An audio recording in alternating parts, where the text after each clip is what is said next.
प्रणाम सुंदर सर जी। आप हक श्री राजी महाराज विद्याम के धनी सच्चिदानंद स्वरूप आप श्री प्राणनाथ जी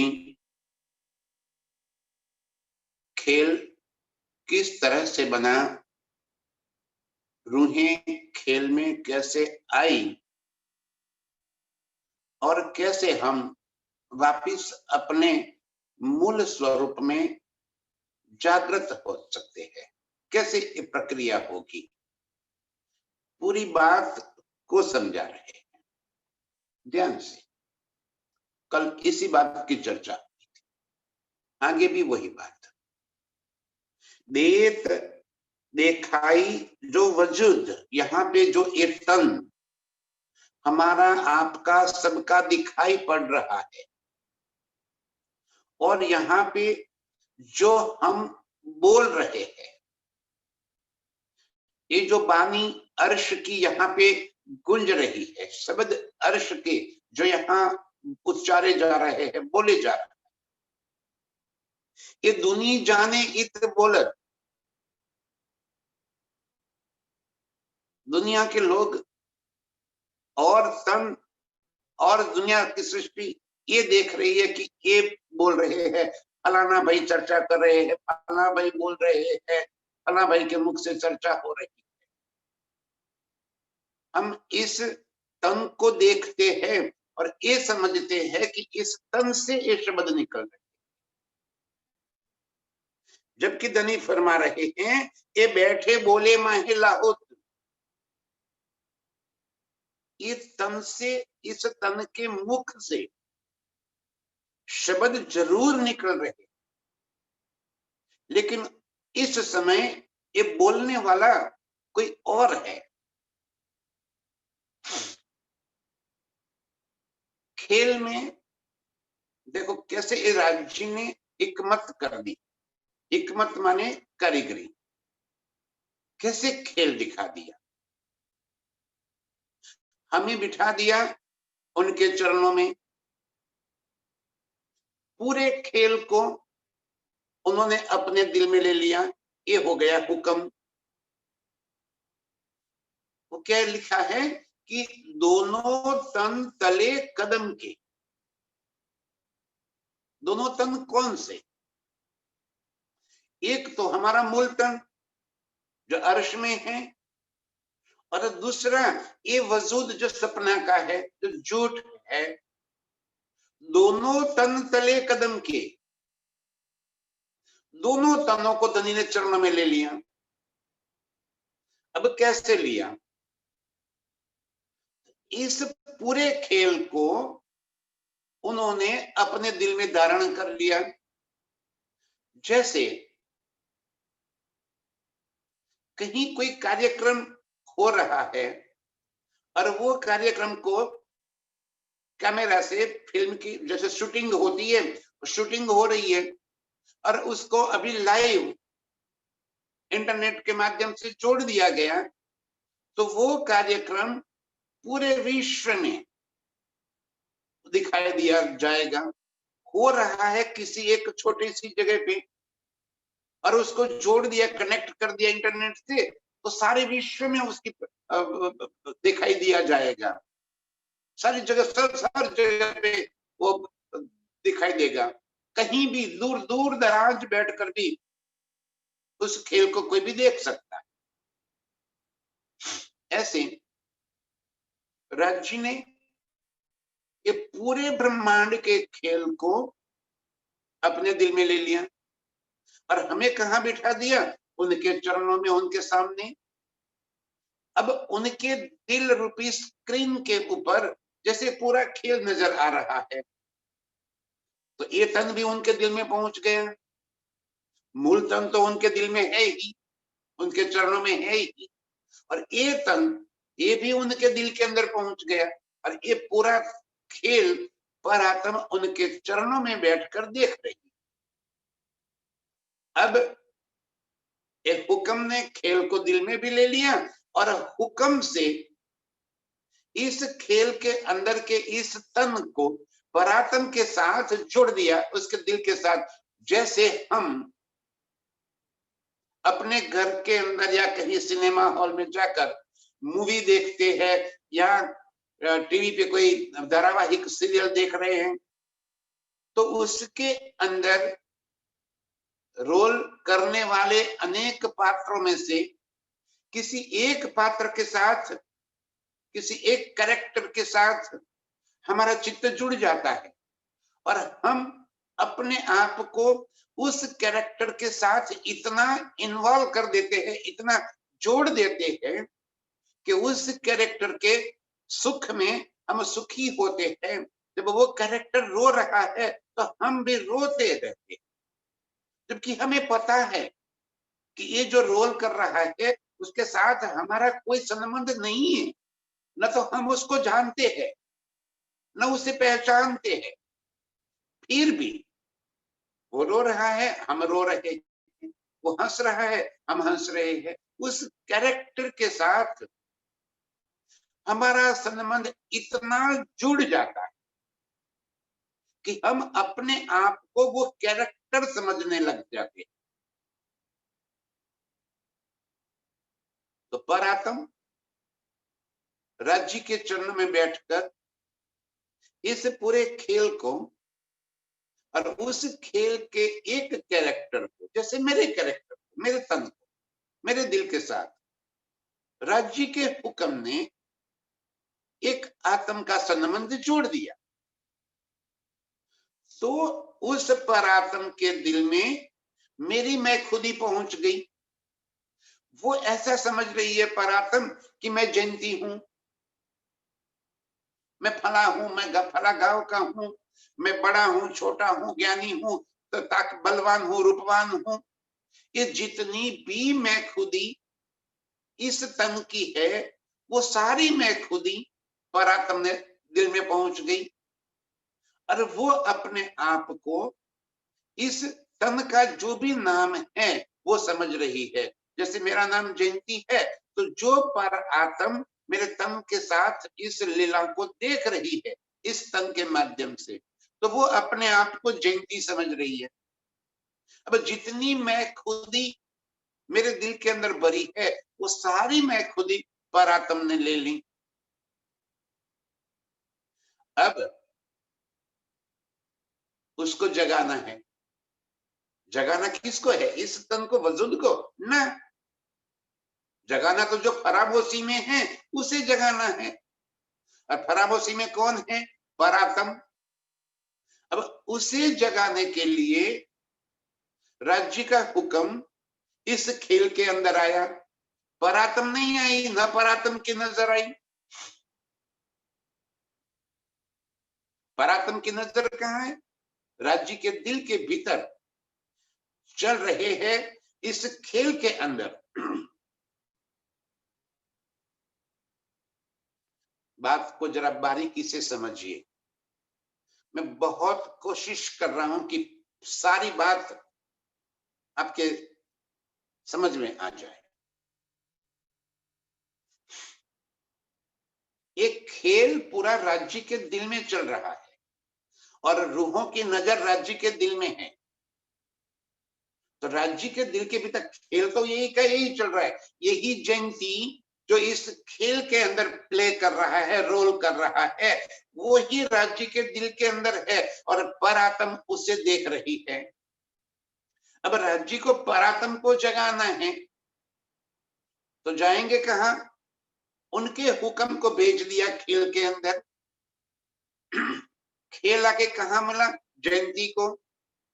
और हुक्म ने आके जयंती को मिला और जयंती को हुज्जत दे दी कि तू जयंती नहीं है, तू तो ब्रह्म सृष्टि है, तू तो परम धाम की आत्म है। देख तू कहां से आई है। सारी अर्श की बातें, हकीकत, मारिफत, वाहिदत और खिलवत की बातें, ये जो निस्बती तन है, जिसके तन के माध्यम से परात्म खेल को देख रही है, वो हो गई हमारी निस्बत। तो उसी के पास आकर राज्य का हुक्म हमें हुज्जत दिला रहा है कि देख भाई तू जयंती नहीं है, याद कर। और जयंती को हुज्जत दिला रहा है कि देख भाई तू जयंती नहीं है, याद कर। और जयंती को हुज्जत दिला रहा है कि देख भाई तू जयंती नहीं है, याद कर। और जयंती को हुज्जत दिला रहा है कि देख भाई तू जयंती नहीं है, याद कर। अरे मैं तो जयंती हूं ना, तू जयंती नहीं है। अब हुक्म ने हुज्जत दिला दी, हुक्म ही हुज्जत लेकर मेरे तन के अंदर लीला कर रहा है कि मैं जयंती नहीं हूं, मैं तो ब्रह्म सृष्टि हूं, राज्य की अंगना हूं। ये हुज्जत, वो दावा जैसे ही मेरे दिल के अंदर आया, तो जो बात मेरे दिल में आई, वो जो तन मेरा राज्य के दिल में लीला कर रहा है, उसी के अंदर भाई यहाँ पे कैमरे लगे हुए हो तो मैं जो करूंगा वही तो सारे लोग देखेंगे। और कैसे देखेंगे? तो उसी बात को उनके मोबाइल के स्क्रीन के ऊपर या उनके टीवी के स्क्रीन पर या जहां भी वो देखते होंगे, उस स्क्रीन के ऊपर मुझे देखेंगे। मुझे कैसे देखेंगे? जैसे मैं यहाँ पे मेरे घर पे बोल रहा हूँ, ये मोबाइल के कैमरे से मैं मेरा दृश्य, मेरे फोटो पहुंच रही है, तो आप मुझे कहाँ देख रहे हो? आपके कैमरे की स्क्रीन पर, आप मोबाइल के स्क्रीन के पर आप मुझे देख रहे हो, रूबरू तो मुझे नहीं देख रहे हो ना। और कैसे देख रहे हो? जैसे मेरे यहाँ हाथ हिल रहे, तो भी आपको वहां वो हाथ हिलते भी दिख रहे, एक एक बात। इसी तरह राज्य के हुक्म से इस खेल के अंदर के जो तन है, उसने हुज्जत ले ली, दावा ले लिया कि मैं ब्रह्म सृष्टि हूं। तो वो ही दावा जो तन राज्य के दिल के भीतर मेरा लीला कर रहा है, उसने दावा ले लिया कि मैं ब्रह्म सृष्टि हूं। और जो दावा मेरे दिल के अंदर आया, वो परात्म के दिल में पहुंच गया कि मैं ब्रह्म सृष्टि हूं। अब जैसे जैसे अर्श की बारीक बातें, राज्य के खिलवत की बातें, उनके संग की हुई लीला की बातें मेरे दिल के अंदर आती रहती है, तुरंत ही व्यस्त वो सारी बातें परात्म के दिल में पहुंच जाती है। और इस तरह परात्म अपने आप को, जयंती को हटाकर अपने स्वस्वरूप को पहचान लेती है। ये हो गई जागृति। अरे ये तो मेरी बातें हैं, मेरे घर की बातें। इतना होते ही उसकी नजर जयंती के ऊपर से हट गई। अब तक परात्म जयंती के दिल के साथ जुड़ी हुई है, तो जयंती जो कुछ बोल रहा है वो परात्म बोल रही है। अब राज्य के हुक्म से दोनों तनों को जोड़ दिया, तो अब जयंती जो बोल रहा है वो परात्म के दिल में जो है वो यहाँ दिल में आ गया। तो अब ये बोल रही है, जैसे हम अपने घर पे नींद में सोते हैं और कईयों को नींद में बोलने की आदत होती है, नींद में बड़बड़ाते हैं। तो वो नींद में क्या बोलते हैं वो किसी को साफ साफ समझ में नहीं आएगा। औरों को क्या लगेगा कि ये नींद में बोल रहा है। एक्चुअली उस समय बोल कौन रहा होता है? तो जो नींद में सोया है वो अपने नींद के अंदर, सपने के अंदर जहां कहीं भी उसने एक नया तन धारण कर रखा है, और उस तन में वो जिन लोगों से बातें कर रहा है, वो यहाँ पे उसके मूल तन के मुख से आवाज निकलती है। ध्यान से सुंदर सच, हम समझते हैं कि ये सोया हुआ नींद में बोल रहा है, ये तन बोल रहा है। निश्चित रूप से उस तन के मुख से ही तो आवाज निकलती है, लेकिन बोलने वाला वो नहीं है उस समय। उस समय उसकी सुरता ने नींद में जो स्वरूप धारण कर रखा है, और वो स्वरूप जिसके साथ बातें कर रहा है, यदि उसको नींद में किसी चोरों के साथ पाला पड़ गया और चोरों ने उसको मारने के लिए जैसे हथियार उठा लिए, तो ओ मुझे मत मारो, मुझे मत मारो, वो करता रहेगा। और वहां पे वो कहता है कि मुझे मत मारो, मत मारो, और आवाज निकल रहा है इस सोए हुए तन के अंदर। इसी तरह यहाँ इस वजूद के तन से जो आवाज निकलती है, ये बोलने वाला मूल तन है। वो जो आवाज, उसके मुख से जो आवाज निकलती है, वही आवाज मेरे मुख से निकलती है। यहाँ के जो निस्बती रूहे है वो, बाकी तो अर्श की बातें यहाँ पे बोलने की किसी की ताकत ही नहीं। ये ब्रह्मांड कोई पहला नहीं हुआ, इससे पहले ऐसे कई इंड आलम बने और मिट गए, कोई निराकार के पार की बात नहीं बता पाया। अरे हम रूहों से आने से पहले कई अवतार, तीर्थंकर, पैगंबर, कई ऋषि मुनि हो गए, कोई निराकार के पार की बातें नहीं कर पाया। तो आप और हम कैसे बोल लेते हैं? हमने कौन से तप किए हैं? हमने कौन सी मेहनत कर लिए? हमने कौन से शास्त्र पढ़ लिए हैं? कैसे बोल सकते हैं हम? अर्श की ये सारी बारीक बातें जैसे हम स्वयं देख रहे हैं, इतना ही नहीं उस लीला में हम जुड़े हुए हैं, इतनी बारीकी से हम उन बातों को यहाँ पे व्यक्त कर सकते हैं। कैसे कर सकते हैं? हम अपने आप को अर्श के उस स्थान के ऊपर पाते हैं। जमुना जी, पाट घाट, बस इतना शब्द सुनते ही जमुना जी की विशाल पाल, पालों पल की कई देहुरिया, बड़े बड़े वृक्षों की हारें, जलरंस और जलरंस तक बिल्कुल लहराता हुआ इतना सुंदर जल, और उस जल, बहते हुए जल की किल किल किल किल की आवाज भी कानों के अंदर गूंज उठती है। प्रीतम हम रूहों को उसी जल में बाहें पकड़कर कूद जाते हैं,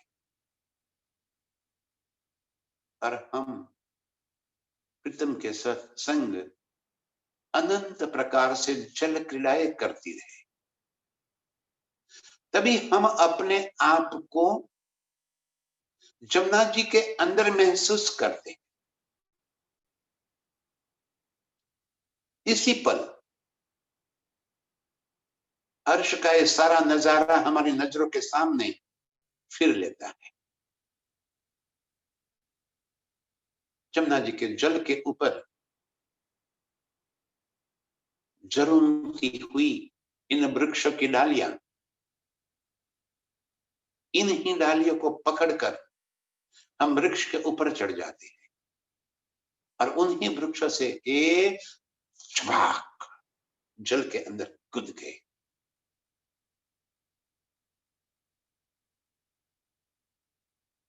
इन सारी लीलाओं में हम स्वयं को महसूस करते हैं। प्रीतम कैसे हमें गले लगा लेते हैं, कैसे प्रीतम के गले में हाथ डालकर हम जमुना जी के पाल के ऊपर दौड़ लगाते हैं, कैसे प्रीतम हमें बाहों में भर लेते हैं, कैसे हमारे अधरों का रस पी लेते हैं। कभी जमुना जी के दूसरी ओर पुखराज जी रांस के पर दौड़ते हैं, कभी इसके नीचे रेती में दौड़ते हैं, प्रीतम को पकड़ लेते हैं, प्रीतम के ऊपर चढ़ जाते हैं, प्रीतम को दबा देते हैं। क्या ये मस्तियां, क्या ये सुख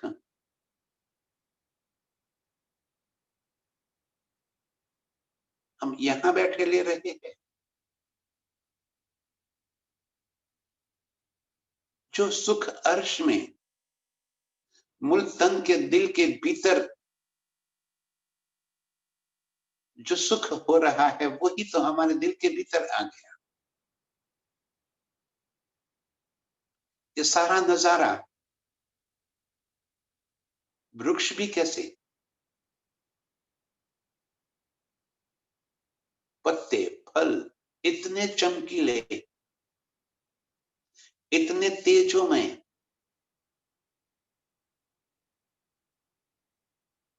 जैसे एक एक पत्ता बिजली की भांति चमक रहा है, और जब ऊपर नजर करती हूं तो रोशनी जैसे आसमान तक पहुंची है।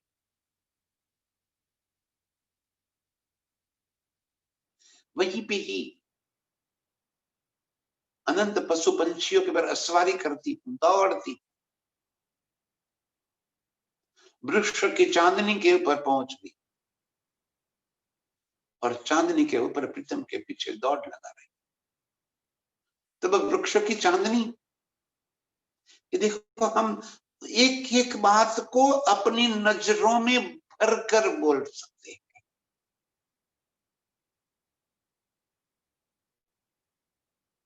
ये जो वजूद यहां पे बोल रहा है, दुनिया समझेगी कि ये कहां से ये बातें कर रहे।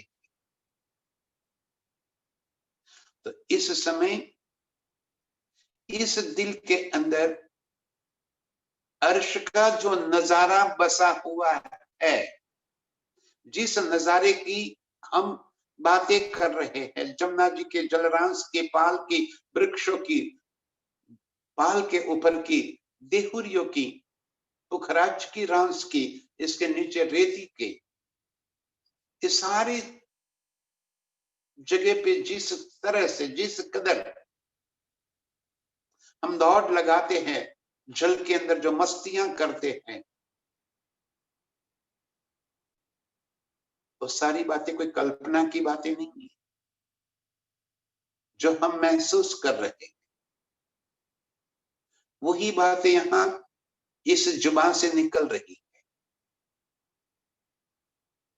प्रीतम के नेत्रों में जो भाव हम पढ़ते हैं, उसी की अनुभूति यहाँ पे इस दिल में होती है।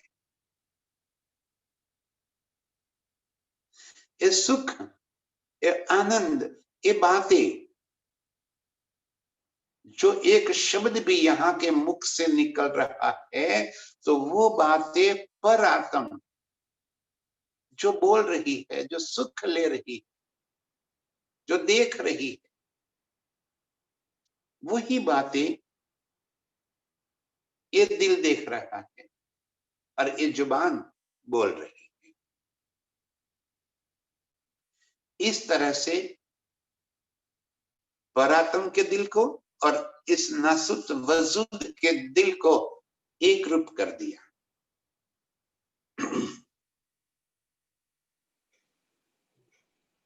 तभी तो अर्श की ये सारी बातें हमारे दिल के अंदर आए, और जितनी बातें, प्रीतम के जितने अंग हम रूहों के दिल में बस गए, परात्म इतनी वहां पे जागृत हो जाती है।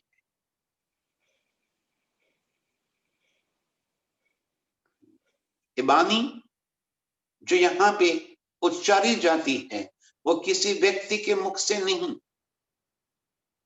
अरे जिस तन के अंदर स्वयं अक्षरातीत ने बैठकर लीला की,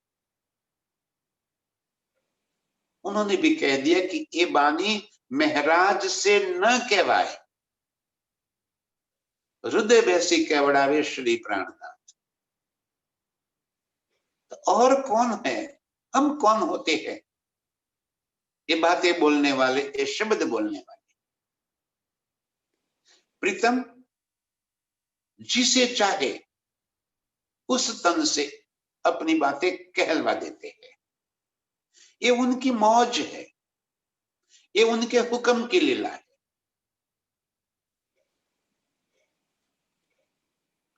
उनका सुख है। हुक्म कैसे हम रूहों को जगाता है। आप फरामोशी दें ऊपर से जगावत, फरामोशी भी आपने दे दी और अब ऊपर से जगाते भी आप ही हो। बिना हुक्म कछु न खसम, धनी के हुक्म के सिवा और कुछ भी नहीं है। खेल में हम एक शब्द भी बोल रहे हैं तो ये हुक्म, हुक्म से ही ये वाणी उतरी, हुक्म से ही आज इन वाणी की चर्चा हो रही है। ये सारा काम करवा रहा है धनी का हुक्म। और इस तरह परात्म को जगा रहे, जगाना परात्म को है। उपयोग इस वजूद का, तो खेल देखने के लिए जिस वजूद का उपयोग किया उसी वजूद से तो परात्म जागृत हो। ये महत्व इस वजूद को दे दिया।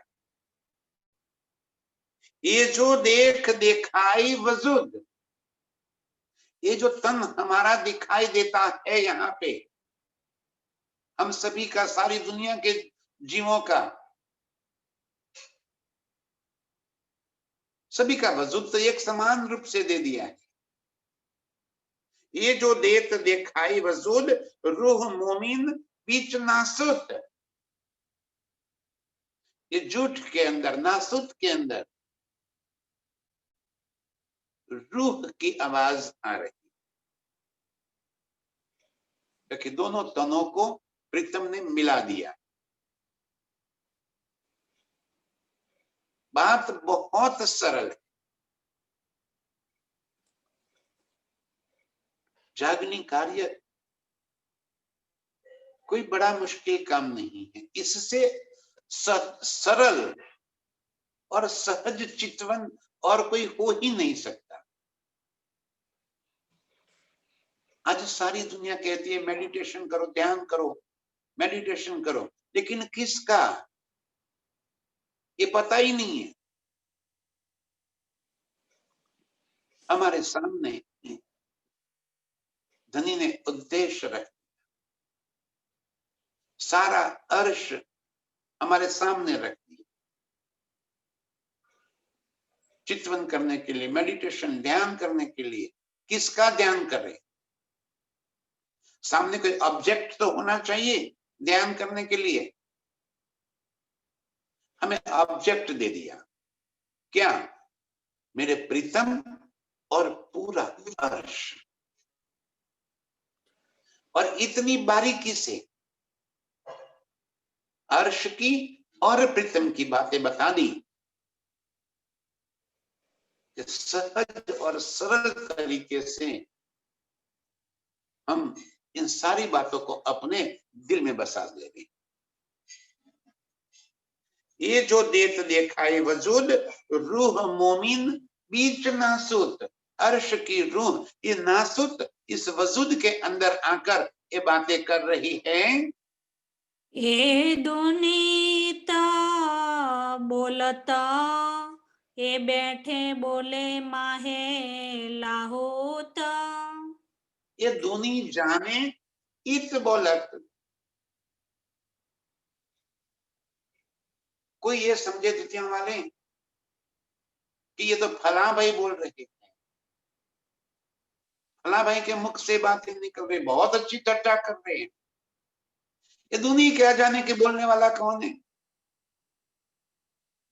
ये दुनी जाने इत बोलत, ये बैठे बोले माहे लाहुत। वो यहाँ पे नहीं बोल रही है, वो तो जैसे अर्श में बैठकर बोल रही है। एक एक शब्द ऐसे निकलते हैं जैसे अर्श के अंदर जिन चीजों को देखती है, देखकर उसके गुण, उसके रूप, उसका रंग, उसके जो सुख मिल रहा है, वो बातें यहाँ पे बयां हो गई।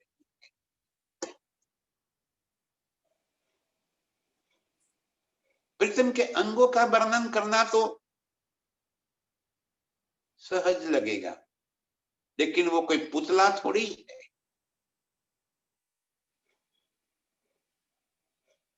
उनके एक एक अंग से व्यक्त होने वाले उन भावों को बताना, प्रीतम के नेत्रों में पल पल बदलते हुए अनंत भावों को देखना, दिल में ग्रहण करना और उन्हीं को यहाँ पे व्यक्त कर देना, वो तब होता है जब हम उस स्वरूप को नजरों से देखते हैं, उन नेत्रों से नेत्र मिलाते हैं, अर्श के अनंत नजारों को अपने नेत्रों से देखते हैं, तब वो बातें यहाँ पे व्यक्त होती जाती। दुनिया जाने ये बोल रहे, कहां से बोल रहे, कैसे बोल रहे हैं, टप्पी ही नहीं, समझ में नहीं आ रहा है कि कहां की बातें कर रहे हैं। और कैसा है अर्श, चित्त चाहे जितना वाणी के अंदर लिखा हुआ है इतना ही नहीं है, इससे अनंत गुना ज्यादा, इससे अनंत और लीलाएं, कि हर बात हर चीज वाणी में तो नहीं व्यक्त कर सकते, शब्द में नहीं ला सकते। ऐसी अनंत बातें हैं जो सिर्फ रूह के दिल के अंदर ही आएगी, बिना वाणी में पढ़े भी वो बोल पाएगी। जो देखेगी वही तो यहाँ पे व्यक्त होगा, उसे किसी शब्द का सहारा लेने की आवश्यकता नहीं होगी। अर्श में कोई चीज स्थूल नहीं है, स्थूल माने जड़, हर चीज चेतन है। तब मोहलाते वहां पे स्थूल कैसे हो सकती है? जब मोहलाते चेतन है तो पल पल उनके अंदर की नेमतें बदलती रहती है।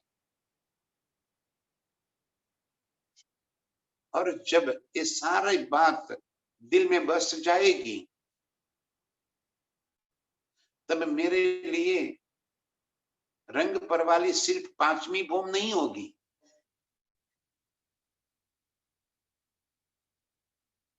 जहां भी मेरे प्रीतम के संग मेरी शयन की लीला है वो रंग परवाली है। कोई एक पुखराज नहीं होगा, जहां भी मेरा चित्त चाहा वहीं पे अनंत सुख लिए अनंत पुखराज हो जाएंगे। एक एक चाहत हमारी प्रीतम पूरी कर रहे हैं। अर्श कोई सीमाओं में बंधा हुआ नहीं है, बेहद है। यदि हम वाणी के अंदर लिखे हुए शब्द तक ही सीमित हो जाते हैं तो अर्श का चेतन नजारा और उसका लुत्फ हम कभी नहीं ले पाएंगे। उससे भी अधिक वाणी में लिखी हुई बातों से भी आगे, इससे भी और कई गुना ज्यादा वो सुख वो नजारा अर्श का है। आपकी नजर कहां तक चलती है? कहीं भी उलझ मत जाओ, उलझनों से बाहर निकल चित्त चाहे सुख ले लो।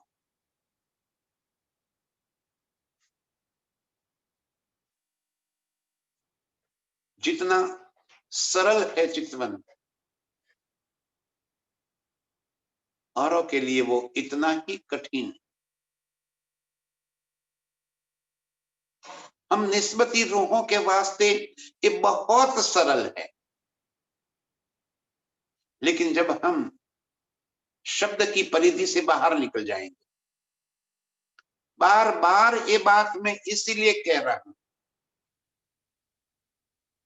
कि हम शब्द को छोड़ नहीं पा रहे।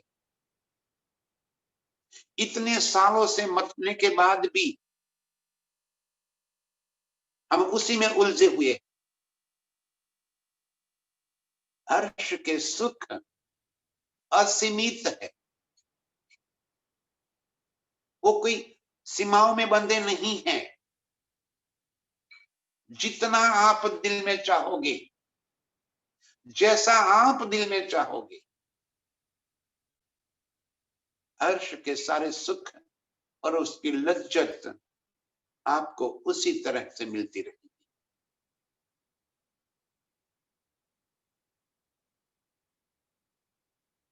ये जो वजूद हमारा इस नासूत के अंदर दिख रहा है, और उस वजूद के मुख से जितने भी शब्द निकल रहे हैं, दुनिया क्या जाने कि ये बोलने वाला कौन है। अर्श की रूह जो देखती है, जो बोलती है,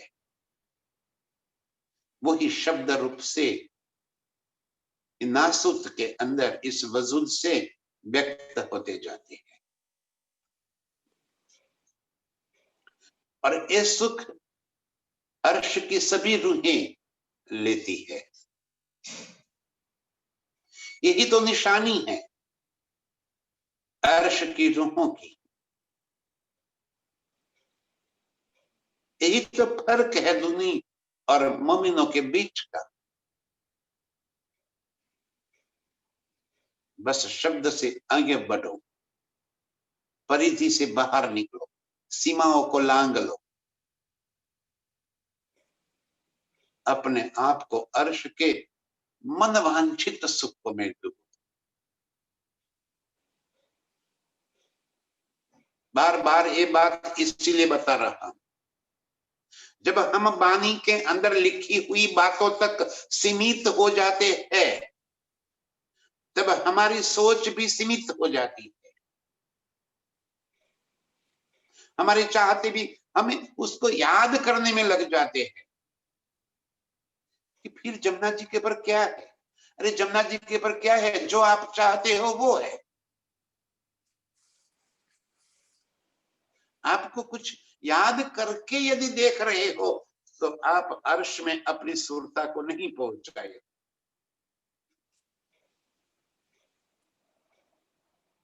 अर्श में आपकी सुरता तब पहुंची मानी जाएगी जब आप वहां जो अनुभव कर रहे हो, जो देख रहे हो, वो बोल रहे। फूलबाग में कितनी फूलों की क्यारियां हैं, यदि उसी में फंस गए तो सुख क्या खाक लोगे।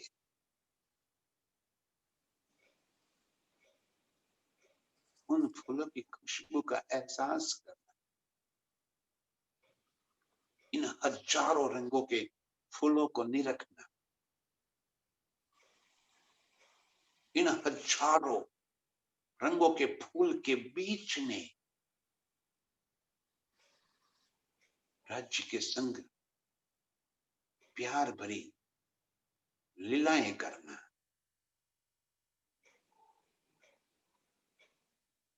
ये बातें थोड़ी कहीं लिखी हुई मिलेगी। वो तो आपकी अनुभव की बातें, और वो सुख हमें इस नासुत के अंदर प्रीतम दे रहे हैं। इसलिए कह रहे हैं कि ए दुनी जाने इत बोलत, ये बैठे बोले माहे लाहुत। ये अर्श के अंदर बैठकर जो बातें होती है, उसी बातों को यहाँ पे बोल देते हैं। वो बातें यहाँ पे मुख से निकलती जाती है, और वो नजारा उसके दिल में बसता चला जाता है। तो बातुन गुज लाहुत का जाहिर सब करत। और इस तरह अर्श की रूहे बातुन गुज लाहुत का, अर्श की ये बातुन बातें, ये गुज बात, वाणी के अंदर पढ़कर उसका वर्णन कर लेना, वो तो कोई गुज बात नहीं हुई। परिक्रमा ग्रंथ में एक एक पक्ष का, एक एक चीज का बारीक से बारीक वर्णन किया हुआ है। उस वर्णन को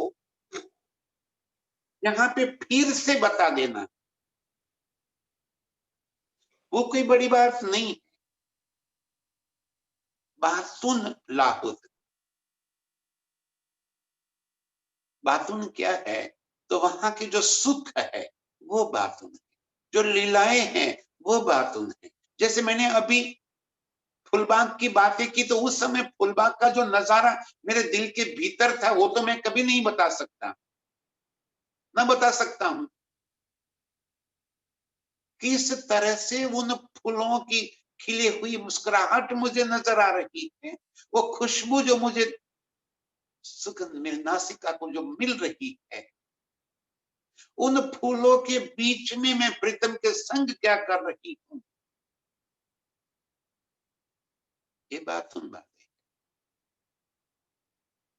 कैसे सुख लिए है मैंने प्रीतम के संग, ये मेरी बात उन बातें। और वहीं पे मेरा श्रृंगार कैसा, मेरे प्रीतम का श्रृंगार कैसा, प्रीतम को सजाने का जो सुख लिया है मैंने, और सजाते सजाते प्रीतम के मुख के ऊपर, होठों के ऊपर, ललाट के ऊपर, हाथों के ऊपर मैंने जो चुमा, और वो जो सुख मुझे मिला है, ये बात उन सुख, उन मन की लताओं के बीच में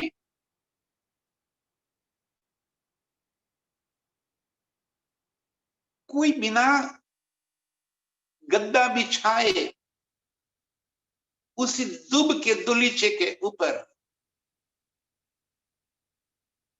जिस कदर मस्ती की है प्रीतम के संग की, ये बात उन बातें,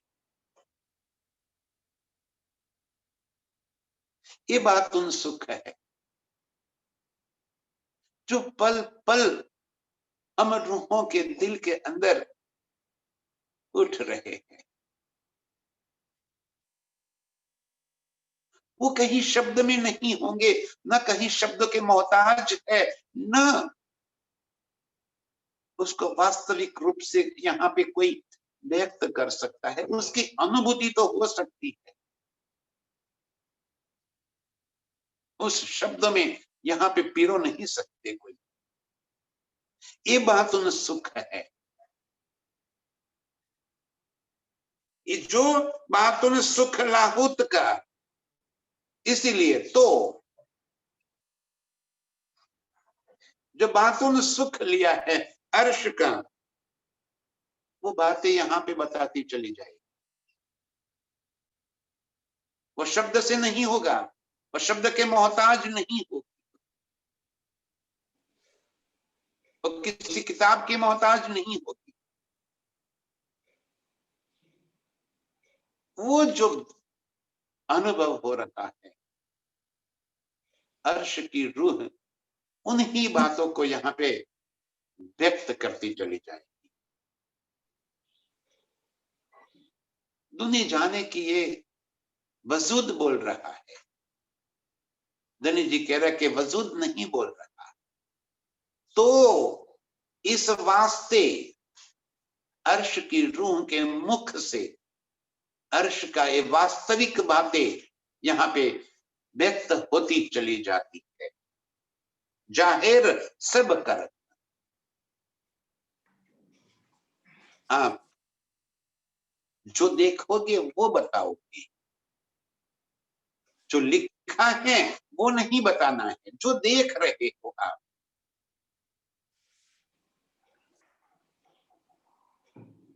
कितने रंगों के वो पुष्प खिले हैं फूलबाग में,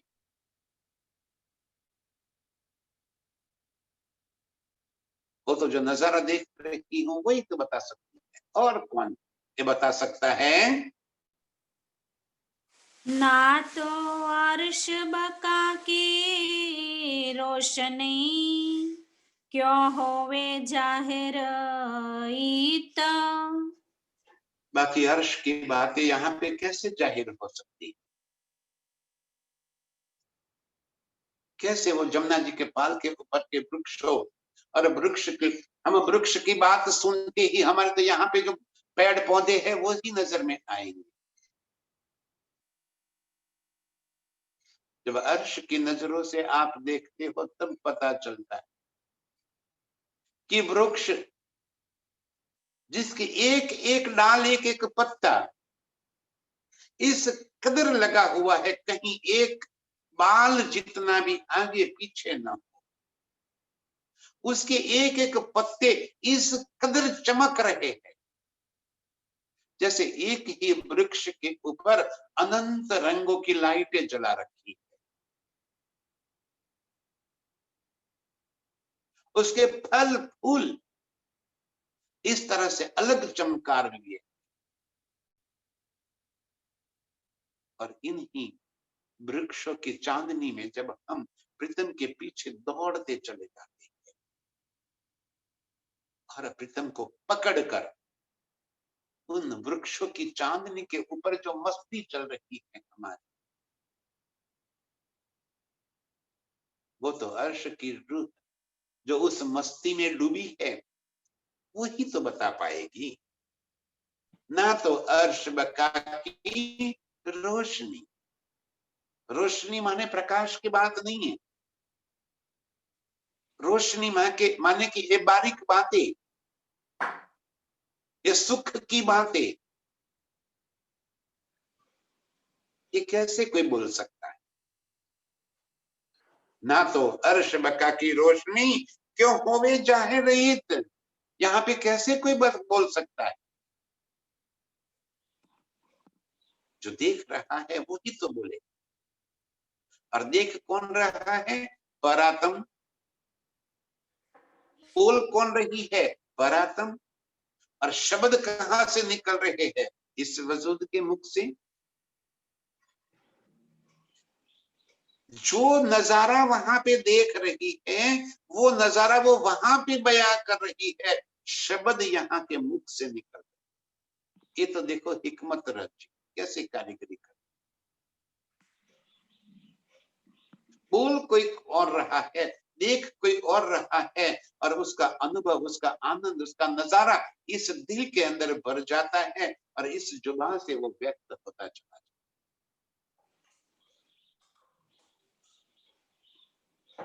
ये हक की हिकमत, ये राज्य की कारीगरी, दिल खोल कर दे दिया, हर्ष का सारा नजारा हमारे सामने इस कदर बिखर दिया कि हम एक एक बारीक से बारीक बातों को यहाँ पे अनुभव कर सके और बयां कर सके। अर्श बका हमें सगी, हक हादी रूहे वाहिदात। क्या है अर्श में? अर्श बका हमें सजी, अखंड परम धाम,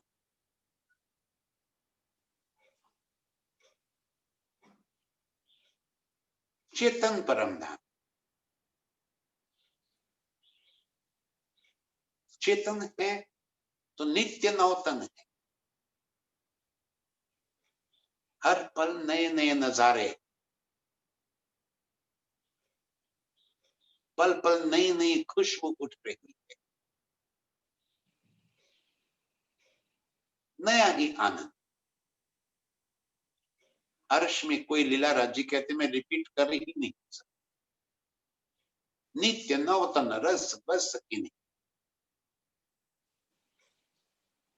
नित्य नौतन, पल पल नए नए सुखों की अनुभूति, पल पल नए सुखों का एहसास। अर्श बका हमेशा की ऐसा अखंड परम धाम, और हक आदि रूहे वहदत, ये लीला हक आदि और रूहों के बीच की वहदत, हक आदि और रूहों के बीच की एक रूपता। अब हम अर्श में क्या दो हैं, मैं और राज्य एक तरफ, बस यही तो खेल का कारण बन गया कि हम 12,000 राज्य एक। हमें ये नजरों में आया, जो एक रूपता वाहिदत है हमारी, वो नजरों में न। मैं अर्श में हक को जुदा जानती, मैंने प्रीतम को अलग मान। हर आदि और रूहे वाहिदत, ये तीनों के बीच में एक रूपता, एक दिल है। खिलवत भी हक आदि और रूहों की है, निस्बत भी हक आदि रूहों की है। और इसी वाहिदत और इसी खिलवत के वास्ते अर्श की सारी हकीकत,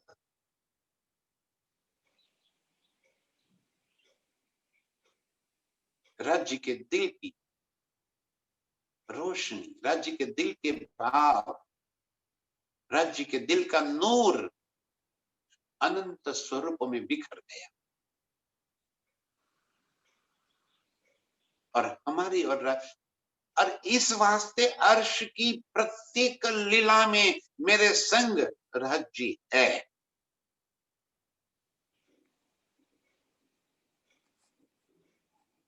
मैं राज्य के बिना कैसे वहां पे एक पल भी रह सकती हूँ?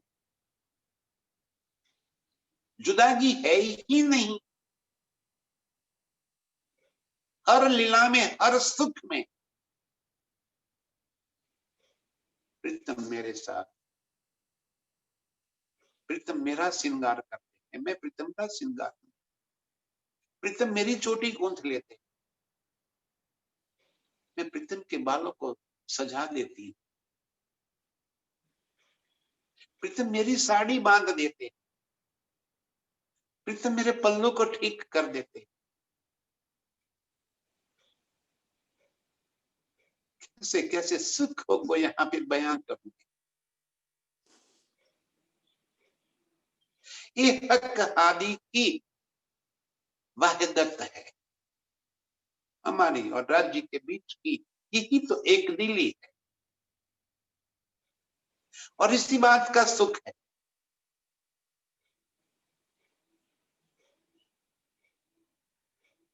सुखपाल में जब मैं बैठी हूं तो मेरे संग मेरे प्रीतम है। प्रीतम के सिवा और किसी के संग में कैसे बैठ सकती हूँ, और कोई लीला कैसे हो सकती है जहां मेरे प्रीतम ना हो। हक आदि रूहे वाहिदत, हमारे बीच की वो एक दिली, एक रूपता अर्श की प्रत्येक लीला में वहीं पे ये व्यक्त हो रही है।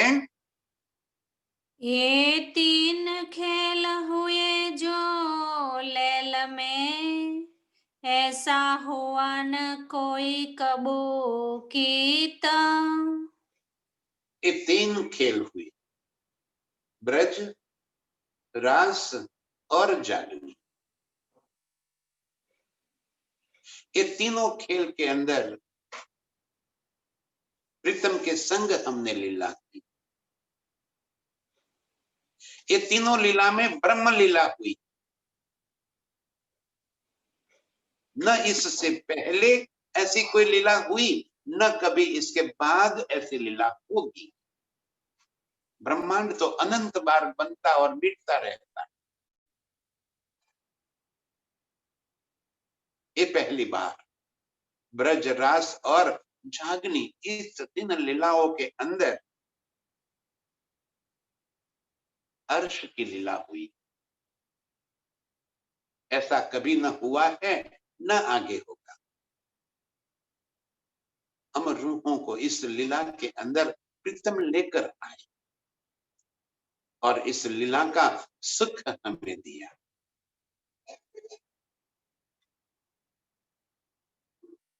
अब इस लीला का सुख देखकर फिर अर्श में जागृत होना, यही लक्ष्य है। जागने के सुख अनंत लिए हमने,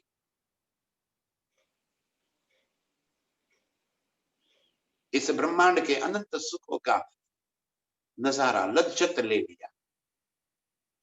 अब अर्श के सुखों की लज्जत में डूबना, वापिस अपने निज स्वरूप में जागृत होना, ये हमारा लक्ष्य है। ऐसे ही खेल से अपनी नजरों को वापिस अपने मूल स्वरूप की ओर मोड़कर अर्श के सुखों को दिल में भरने वाली सभी रूहों के चरणों में कोटि कोटि प्रणाम। प्रणाम।